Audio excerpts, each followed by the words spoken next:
The ERi-TV news broadcast crew and I, Dalit Sahaya, are now ready for your daily news briefing of 10:30 local time. But first, let us catch up with the major headlines.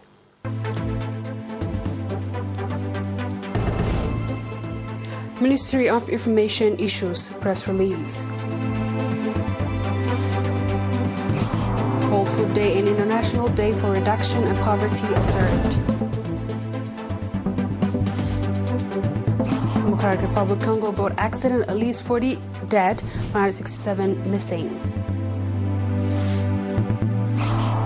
Daniel Naboa won Ecuador's presidential election.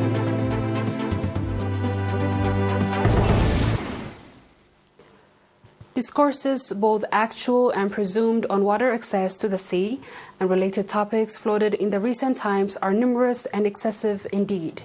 The affair has perplexed all concerned observers. In the event, the government of Eritrea repeatedly reiterates that it will not as ever be drawn by such allies and platforms.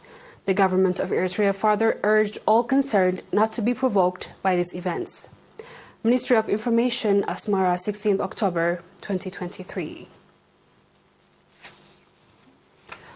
Asmara World Food Day and International Day for Eradication Poverty were simultaneously observed today, 16th October, under the theme Water is Life, Water is Food, Dignity for Practice for All, respectively.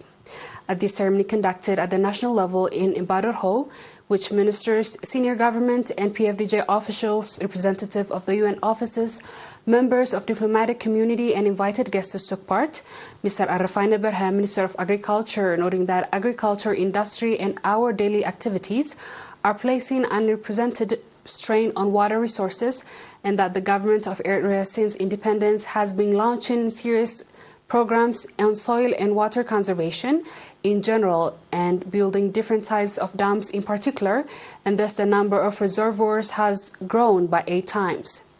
Minister Arafai went on to say that the result crop production has increased by 2 times, while vegetable and fruit have increased by 0.6 times and 71 times, respectively. Minister Arafai also said that considering the preciousness of water and its scarcity, the world is going through a drop or crop philosophy in order to utilize water judiciously. Eritrea is following the trend by constantly shifting from furrow irrigation to pressurized irrigation. Mr. Ania Achuma, U.S. President Coordinator in Eritrea, said that some 780 million people around the world are going hungry, almost 50 million children at risk of death from severe wasting, and yet funding for this year's global humanitarian appeal stands at 32%. Mr. Ayenas Chuma also said that Eritrea's journey in water and resources management and poverty eradication is an inspiring story of the progress. At the event, various representatives of institutions and UN office addressed the gathering. Water and soil conservation as well as roads innovation popular campaigns have been carried out in the subzones of Hamel Malo and Halhal. The popular campaign Ganfalom administrative area Hamel Malo subzone that started from the month of March this year, 4 kilometers of dirt road that has been damaged due to flooding has been renovated, 10 kilometers of terraces and 22 cubic meters of water diversion schemes have been constructed, according to Ms. Yodit Hailemariam, water and soil conservation expert. Similarly, dirt roads renovation, construction of terraces and water diversion schemes have been carried out in the 8 administrative areas in Halhal subzone in cooperation with the public and members of the defense forces.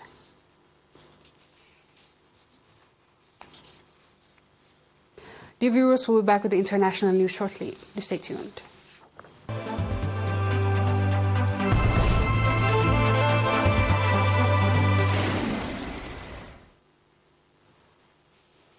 Welcome back. More than 40 bodies have been recovered, while 189 survivors were rescued after a boat sank in Congo River. The boat was overloaded with more than 300 passengers and cargo, said a civil society group involved in rescue and recovery efforts. Boats are a common mode of transportation in Democratic Republic of Congo because of the lack of roads. However, boat accidents are frequent due to the overloading and lack of maintenance and traveling at night. Many passengers also do not wear life jackets. Officials said that the boat was sailing at night in breach of safety regulations. Prominent Democratic Republic Congo opposition leaders and presidential candidates in December's election, Moise Katumbi, said he was saddened by this tragedy. UN-linked Radio Okapi reporters said that the provincial government of Equator, where the accident happened, said it would provide psychological support for children who were injured in the accident and lost their parents. On our last news, business hired Daniel Noboa as Ecuador's next president, declaring victory on Sunday, October 15th, at the country's National Electoral Council, and results pointing to a reversible outcome, and his rival conceded.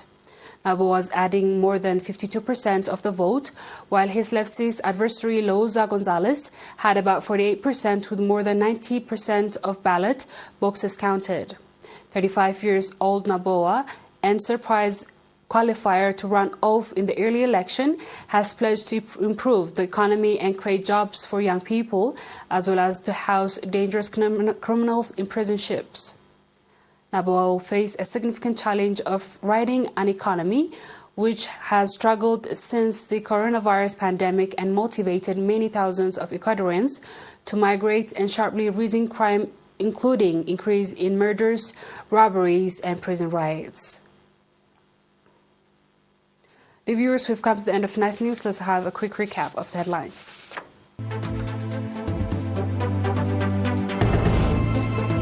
Ministry of Information issues press release. World Food Day, International Day for Reduction Poverty observed. At least 40 dead, 165 missing in Amboka. Daniel Noboa won Ecuadorian presidential election.